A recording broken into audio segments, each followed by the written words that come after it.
Data centers, again, taking center stage in the metro today. Organizers say the goal was to present the facts and ease concerns about the evolving technology. This comes as the city council unanimously approved a moratorium on data center projects. And that moratorium in effect starting now, and it goes through the end of this year. We want to get over now to KOCO's Olivia Hickey joining us live in the KOCO newsroom. Olivia, in a lot of ways, it's fitting that this conversation happened on Earth Day. Absolutely, Evan. I'm told that was the intention with the panel being held on Earth Day. Environmental impact was a major focus. The big question today, how can this technology continue to evolve without destroying the planet?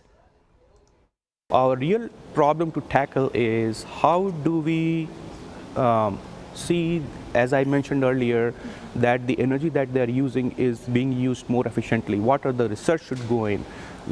How do we manage our water resources more carefully? Our data, our planet. This was the theme of Wednesday's Data Center Symposium in Oklahoma City. They're coming. Data centers have been here for a long time. We know we're going to get more of them. What does that mean for society? So what are the benefits? You know, what are some of the negative pros and cons? And how can we all work together to create a more environmental and sustainable society?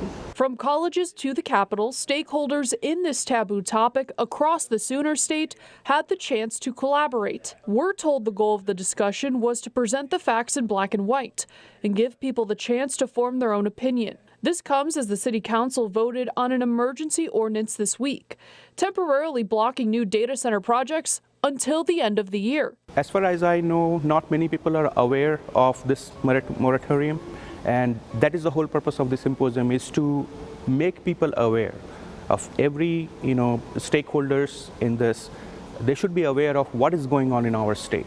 What are the policies that are being made to protect the ratepayers, for example. While debunking myths, they say continue to swirl, including those around job security. They worried about computers when they first came out. If you do some history, look at like the 1950s computers, people were really scared about the big brain that was going to take over. Nobody was going to have a job, but as a result, new jobs were created.